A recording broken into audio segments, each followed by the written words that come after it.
la deuxième grande force, me semble-t-il, c'est du BNB, c'est de parvenir à mettre en cohérence ce qu'il faut absolument mettre en cohérence, c'est-à-dire paradigme et indicateur d'une part, et les niveaux micro, c'est-à-dire l'entreprise ou l'individu ou les associations, et macro, ou le gouvernement, l'ensemble des acteurs, la gouvernance politique. Et donc, il faut dire que nous venons d'un modèle où cette cohérence était faite entre croissance, capitalisme, et d'une part, et comme modèle, si vous voulez, comme paradigme, et produit intérieur brut ou return on investment, retour sur investissement au sein de l'entreprise.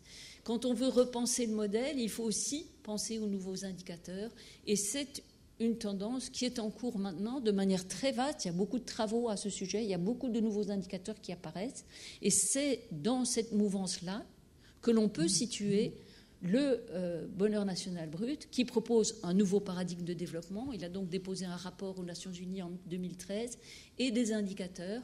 L'indicateur macroéconomique existe depuis 2006 et en 2017, le Bhoutan s'est plongé sur la mise en place d'un indicateur pour les entreprises. Je reprends un instant ce grand schéma que To vous a présenté, qui ici apparaît en anglais, pour vous montrer que ce contour général, qui est le nouveau paradigme de développement proposé par le Bhoutan, contient les 9 domaines de l'indicateur, GNH. Donc il y a cette cohérence interne. Donc vous voyez dans leur liste leur nouveau paradigme de développement est construit en association avec leur indicateur. Vous vous souvenez, il a aussi été projeté, donc les 9 dimensions. Et cet indicateur me semble présenter 2 grands traits. Un qui est commun à beaucoup de recherches actuelles qui sont associées à des indicateurs plus matérialistes comme le niveau de vie ou la croissance, le revenu, toute une série de valeurs, ça aussi To l'a mentionné, mais beaucoup d'autres indicateurs aujourd'hui font cela. Déjà même dans l'indicateur de développement humain, vous avez l'association du revenu avec l'éducation et la santé. Donc c'est présent de manière très intéressante, mais ce n'est peut-être pas la plus grande originalité de l'indicateur du bonheur national brut. À mes yeux, la plus grande originalité, c'est d'avoir construit leur outil statistique en intégrant des seuils de suffisance. Alors, la construction est un peu technique et je ne vais pas l'exposer ici, mais pour chacun des domaines, la question est posée, combien faut-il dans ce domaine-là pour avoir les conditions du bonheur ? Et la construction statistique va vraiment reposer sur ce principe, une vie simple peut suffire pour être heureux. On n'a pas besoin, on peut rompre avec le toujours plus.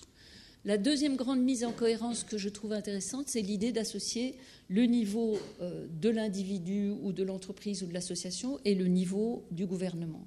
Alors ça peut être fait par plusieurs indicateurs. Et j'ai un étudiant en thèse qui travaille sur cette question-là. Quels sont les indicateurs les plus aptes à assurer cette coordination-là?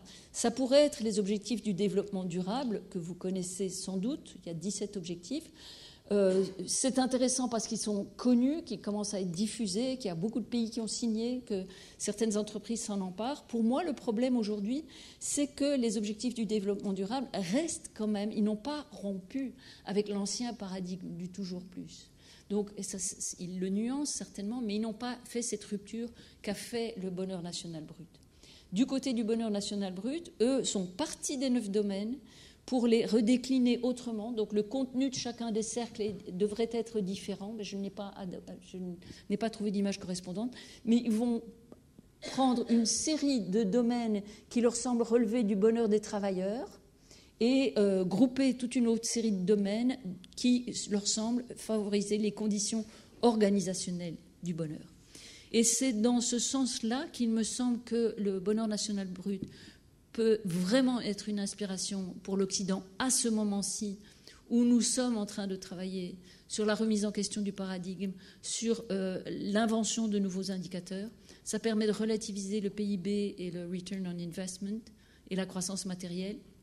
Des seuils de suffisance sont tout à fait en phase avec le respect des limites planétaires, la notion de besoin, les objectifs d'équité, de répartition, l'attention accordée aux finalités, le ciblage de l'action politique sur les moins bien lotis, les projets de sobriété. Et il est plus radical que la plupart des indicateurs macro ou micro. Il fait une remise en cause systémique. Et en outre, le Bhoutan est probablement un des rares pays qui apporte une lumière sur quelque chose que les mouvements de transition recherchent, qui est la relation entre transformation sociétale et transformation intérieure. Mais là, c'est un sujet que Tove va aborder. Merci beaucoup.